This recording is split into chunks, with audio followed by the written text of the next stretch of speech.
So students, welcome to my YouTube channel.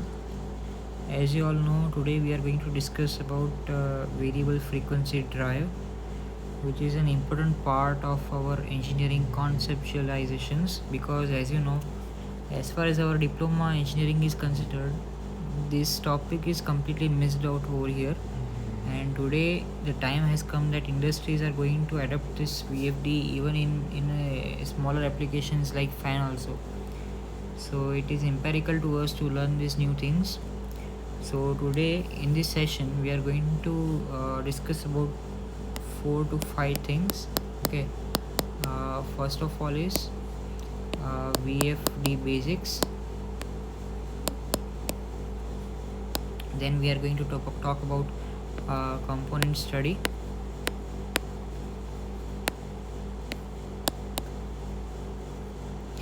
Then we are going to talk about separate stages.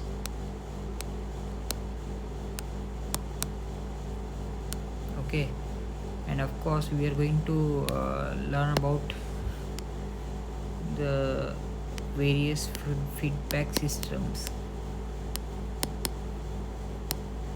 Okay, so with having said that, let us start the session. So first of all, let me tell you what sort of VFD works. Okay, for that we need to understand why VFD is needed. As you all know, we are operating every machines on electrical motor. Okay, and if you are having electric motor as a prime mover, it is very difficult for us as an electrical engineer to control the speed. Okay, if at all, if you have installed any electrical motor with an electrical motor with an engine, you can easily control the speed by using gearbox, or you can easily control the speed by using use of fuel and air in a certain proportions, and you can adjust the speed with the help of governors. But as far as these motors are considered, we all know motor rotates with the speed of it is not a synchronous speed, it is an actual speed, but still we know that the synchronous speed will be rotating with the help of a rotating magnetic field which revolves at a speed of 120 f upon p, which means here if you see in the formula, 120 is constant, but what we can do, we can adjust two variables. Okay, one of them is frequency, another one is poles. Okay, now here if you see, out of these two things, poles will remain same. Okay, why? Because at the time of manufacturing, designers will prepare the motor either 2 pole or a 4 pole, or with a combination of 2 and 4, which means I can run the motor on 4 or 2. Okay, I cannot run the motor on 2.5 pole or 3.2 poles. Okay, that is not at all possible. So if I say that for our supply, with the help with the nominal 50 Hz supply for 2 pole, speed will be 3000 rpm. Okay, understood now? And for 4 pole, speed will be 1500 rpm. How did I got this speed? I let me just put a formula for 4 pole. Okay, 120 into 50 upon 4, which is 1500 rpm. Now you have seen that for the 2 pole and for the 4 pole, for the 2 pole the speed is 3000. Okay, and for the 4 pole it is 1500. Now you can see over here, I am just having this one speed or second speed. Now guys, if I want a speed of 2100, is it possible? No. If I want a speed of 3500, It is possible? No. So I have to design some sort of machine or a technology which can provide me with the various speed, okay, depending upon my requirement. Okay, so due to this thing, we are having one quantity in our hand. Let us write me again a formula of synchronous speed, that is 120 into frequency upon poles. Now in this quantity, let me consider 120 constant and poles is also considered as a constant. So I'm having one quantity in my hand, that is frequency, and in this session we are going to learn about why we need to change this frequency. Okay, now let me tell you one thing. I'm having my electrical motors. Now we know that we are going to control frequency in order to change the speed, that is ns. Okay, but for that we need to understand what sort of application we have employed our motor in. So first of all, let me classify those motors into two parts. Okay, one of the application already classification, that is open loop requirement, and the other one is closed loop. Okay, so guys, what do you mean by closed loop and open loop? Let me tell you. In open loop system, there is no feedback.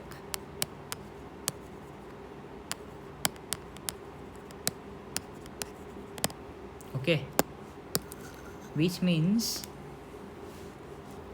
if I give a certain input, it will give you output. The cycle will be closed. That means output is not dependent. Okay, input, sorry, let me just rephrase this thing again, it is actually wrong. Okay,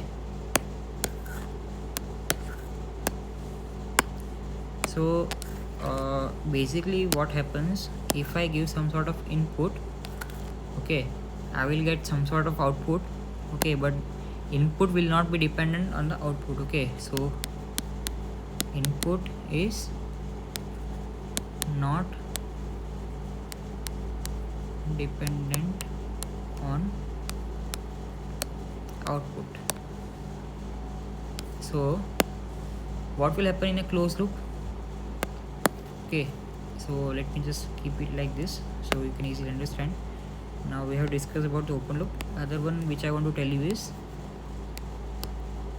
closed loop.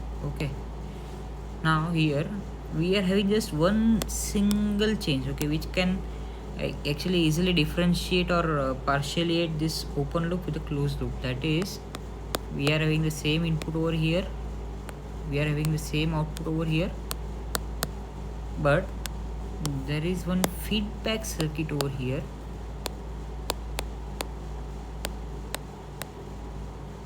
Okay, which gives some sort of which takes some sort of basic information from the output and it provides valuable feedback to the input, so that input can change or input can manipulate some sort of parameters according to the feedback to match some sort of output. Okay, so these type of systems are being considered as a closed loop systems. Now let me tell you one simple example which you can easily relate to. Okay, so let me classify the application for open loop and closed loop. Okay, so the first application which I want to tell you about the open loop, we already have seen these things in our home, that is fan. Other one is water pump. Okay, the other one is that is not actually in our home, but we can consider it as our residential application only, that is high speed blower.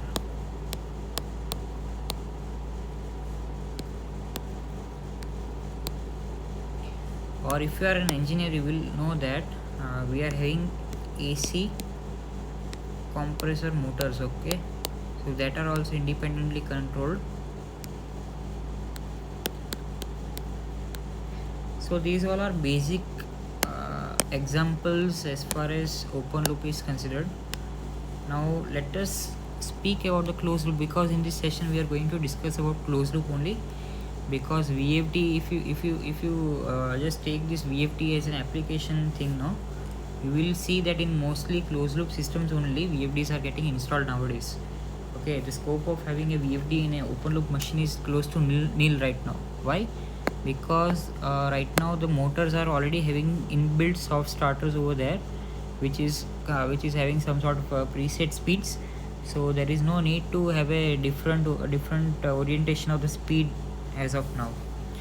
So you will basically see the VFDs are getting installed in a closed loop system only. And even though you can see nowadays what will happen, your fan will be having some sort of IoT related applications. So those applications will be having some sort of closed loop relation also. So without wasting time, let us go into simple examples, okay, which can easily relatable in our day-to-day life. Okay, so first of all, we all know in our buildings we are having lifts. Okay, lifts are prime examples of closed loop system. Okay, the other one, which is not actually building oriented, but it is actually an equipment oriented, so that is cranes. Okay, the other one is traction devices. The other one is, which is very popular nowadays, electric drives. That means EVs. Okay, so these are very common application of closed loop system. There are many closed loop systems available in here, but I am just talking about the basic ones, because we are just going to relate these things with our session over here. Okay, so why we need drives? That is one question which we need to ask ourselves before coming to this section.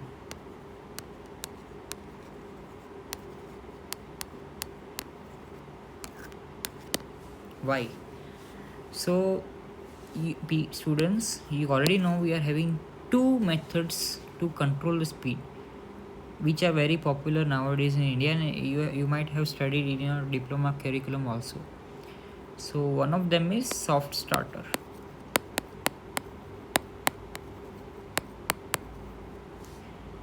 The other one being is variable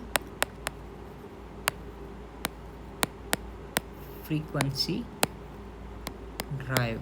Okay, these both are electronically operated device, but there is one common difference between those two. Your soft starter is basically a starter.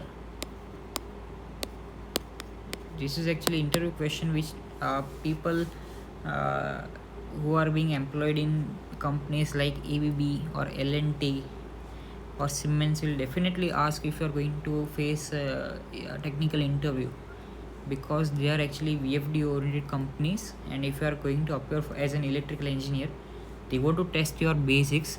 So having these concepts clear will help you out. Okay, there is no need to fumble up. Okay, because VFD is actually very easy topic and very interesting one. Okay, so thing is, you need to just clear your concepts. Okay, and you need to face it. I need to study hard. Okay, that's it. So what is soft starter? Soft starter is a starter. Okay, we all know the function of starter. It is just used for starting the motor. Okay, soft starter is starter which regulates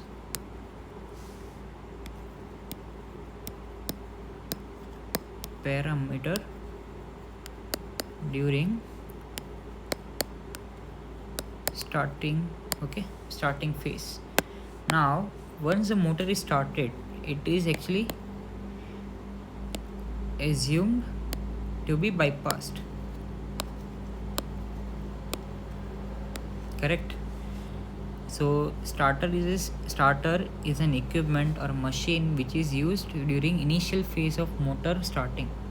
So once motor has attained speed, it will essentially functioning as a bypassed circuit. So there is no role of soft starter when your motor is running on a full speed. But whereas if you take a VFD can play as a starter also, and it can play as a speed controller also. Okay, the other one is there are many salient benefits of VFDs. Okay, one of them remains very important one. We can get variable torque. Okay, for example, I can get a high torque with low current, which is actually not at all possible with any other controlling device. The other one is with the help of VFD, I can get a regenerative braking action or dynamic braking action. We are going to learn these things in the next upcoming videos. Okay, but these are very actually cool topics to learn about. So let us come back to our VFDs. So we have covered this variable torque with high torque with low current, and regenerative and dynamic braking action is possible. The other one is due to these above reasons, it is very economic to install a drive. Okay, why? Because we just need a very little amount of current to generate a substantial torque. Okay, so you all know if you are consuming less current, it will directly impact on your electricity bills. So due to these things, it is empirical for us to learn the VFD and the functioning of VFD. Without wasting much more time, let us come to the components of VFD and what does the VFD do. Okay, sorry for the spell error. I don't know why this tab is not working right. So components of VFD. We all know VFD is a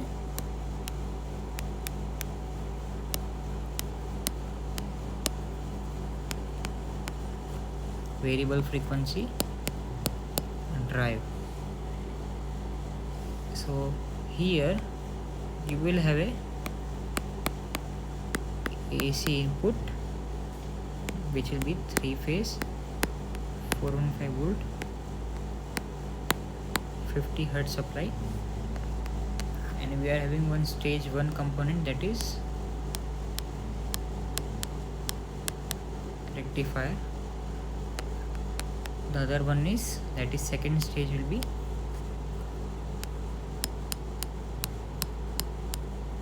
filter. The other one is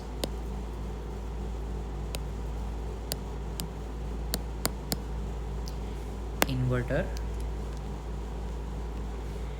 So here you can easily see that my inverter and rectifier are both actually devices which is actually tempering our input supply voltage and giving us some output.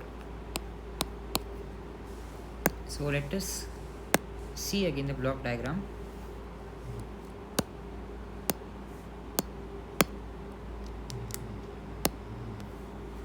here you can see that I am having a 3-phase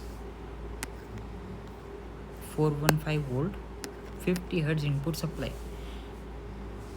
And what does rectifier do? It converts. Let us write me a simple explanation beneath the diagram so that you can easily understand.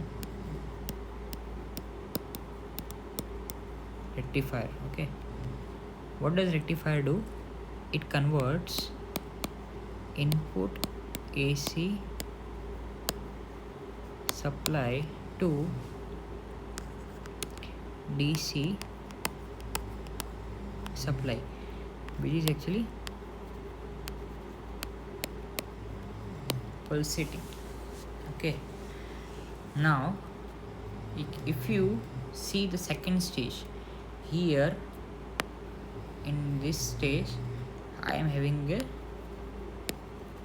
pulsating DC.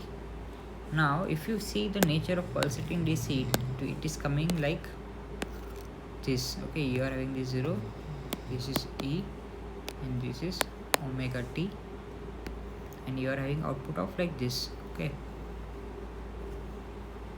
now you can see in this section you are having these two components. One of them is output is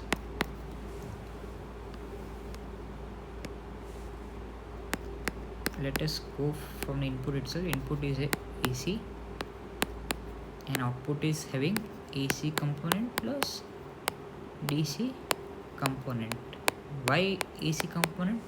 Because if you see here, it is not crossing this 0 line, but it is still fluctuating. Okay, so if I need to remove these things, what I have to do? I have to install one element which is called as capacitor. This can be RL capacitor, this can be capacitor across rectifier type of filter. Mostly in ABB, Danfoss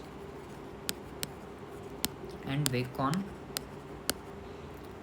up to 420 amperes. You will observe that you are having just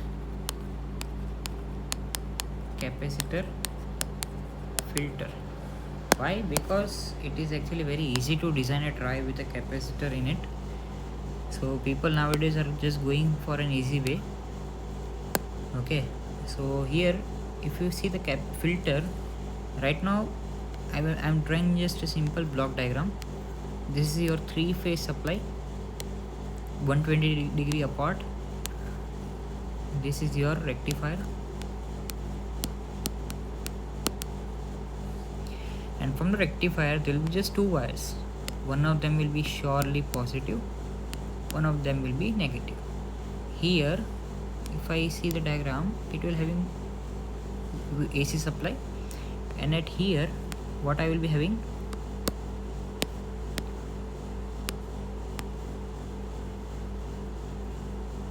okay, here you will be having pulsating supply. Now if I connect those 2 wires to a simple capacitor across them, what I will get? I will get a filtered output. What do I mean by filtered output? It will be again having positive element only, but here if you see, my charging cycle will again come to in picture due to RC time constant. Okay, so here if you compare these 2 graphs, no, this one and this one, you will see that I have clipped this section. Okay, you cannot see this drop in a voltage or any parameter over here. It is almost a constant DC. It is not constant DC, but it is trying to be constant. Okay, if I increase the value of capacitor, again I will get a smoothest output. Okay, so the value of capacitors also plays an important role.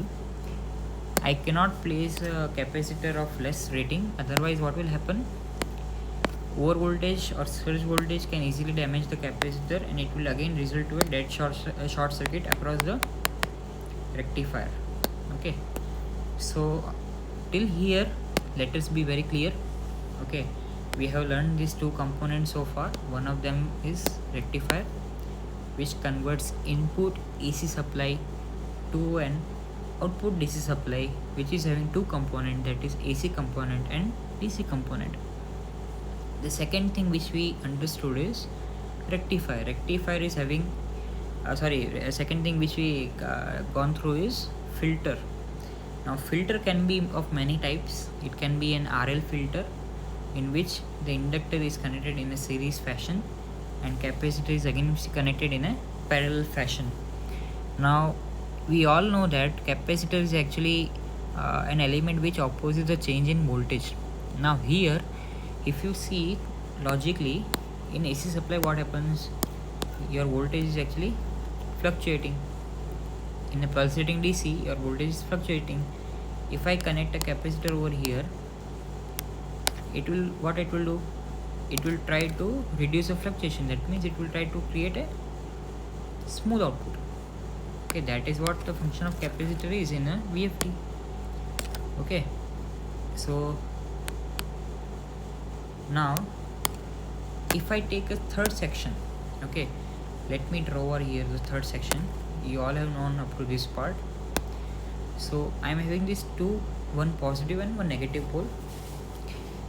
I am going to give supply to a bridge, again an inverter edge bridge. Okay, it is called as an inverter or heart of the system. What inverter will do? Inverter will convert this DC supply to a variable frequency AC supply. So inverter is actually opposite of rectifier. What does rectifier do? Let me denote the rectifier by R. It will convert input AC supply to output DC supply. Okay, and what does inverter do? Inverter does the exact opposite thing. If I give the positive supply, or what I can say DC supply, it will just convert to variable frequency AC supply. Okay, so inverter is again a very critical parameter in a VFD. Okay, inverter is the main thing which controls many more parameters of the VFD, which can impact our applications. Okay, so now you have seen that VFD is comprising three elements. One of them is rectifier, one of them is filter section, and one of them is inverter section. Now we all know that rectifier is kind of a bridge. Okay, it is actually bridge configuration. Let me just draw one simple rectifier. Okay, let me write down. It converts AC supply to DC supply. Okay, it is made up of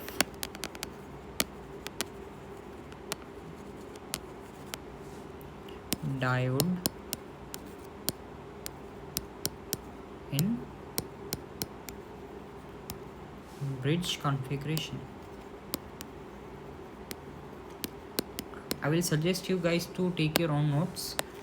Okay, I am just here to explain you, and if you want these notes I can give it to you. Okay, so there is no need to worry about it. Okay, so here if I want to draw a diode, I already know that I'm going to draw you a three-phase diode, which is actually an actual diode configuration which we observe in many small drives. Okay, three-phase diode. Okay, three-phase diode configuration. That is, again I want to note that this configuration is called uncontrolled diode bridge. Why it is uncontrolled, I will come to it on a later part, because it is not at all important as far as our driver is considered. Okay, I'm just going to convert an AC supply to DC supply, that's it. Okay, so we all know we are having this three phases. Okay, one of them being R, other one being Y, and the balance is B. Okay, so here I am having three phase, so I need to prepare one diagram, okay, which is having three phases of twin diodes.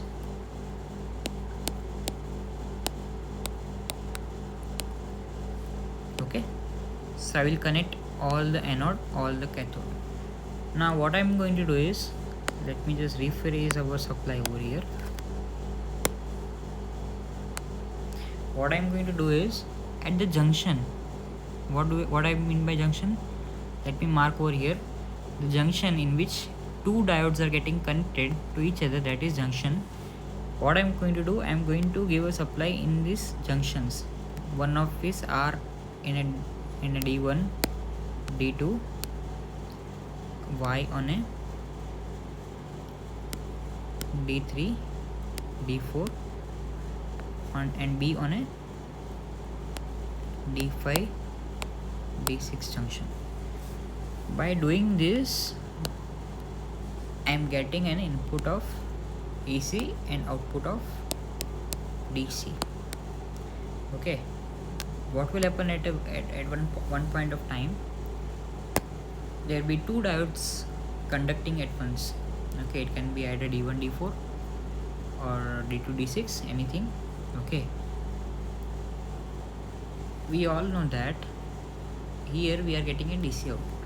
How much output we are getting, it depends. Okay, but we are having one standard formula.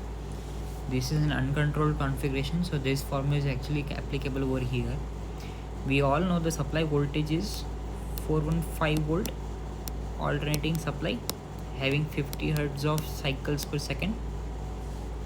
And here in a DC bus, what is DC bus? These two lines which are coming out of D5 and D6 is actual junction of all three anode and all three cathode region. Okay, so this section, or the highlighted line, is actually a DC bus, direct current bus. Okay, it will having a VDC output. How much output of VDC, that we want to know. So it is a simple 1.414 of VAC. So this is your formula. If anybody asks you, I am having 230 volt three phase supply, what will be my output in DC?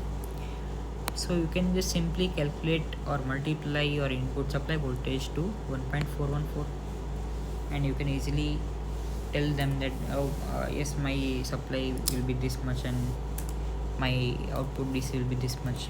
Okay, so here I want to notify you, if you just take a simple supply, okay, let us take a supply of 415 only. So what will be my input, what will be my actual output? Anybody knows?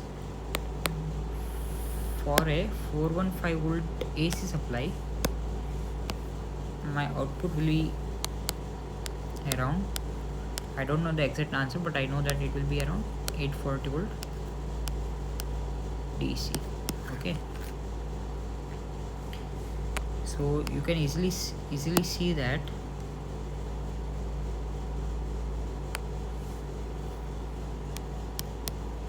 what sort of voltage my output is having in a nominal voltage.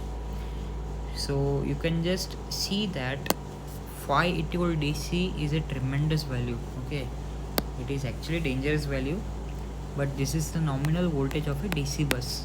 Okay, and that DC bus is actually connected to the capacitor. So in many VFDs, especially in hybrid VFDs, okay, you can take it as a Bacon, Danfoss, Parker. They might have given some sort of instruction that my VFD can be only operated after shutting down of 5 minutes. Why? Because the VDC is actually connected on capacitor, right? We have seen that the output of rectifier goes into the capacitor, and what does the capacitor do? It stores the energy in its electric field. Okay, what will happen when you turn off the VFD? The energy will again discharge in a circuit. Okay, but at that sort of time, it will be stored in a circuit for some certain amount of time, certain specific time.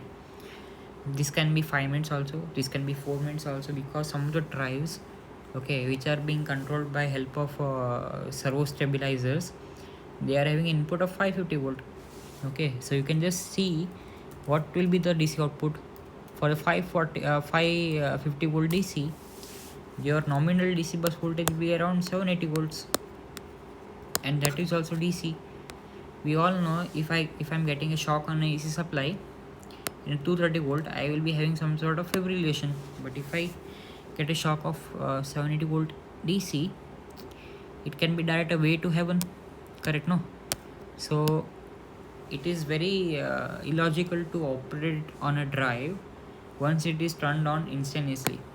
So every time you need to understand that if you are working on some capacitor operated devices, they are having discharging times. Okay, so if I turn off the VFD, it is normally 5 to 10 seconds to discharge a complete capacitor.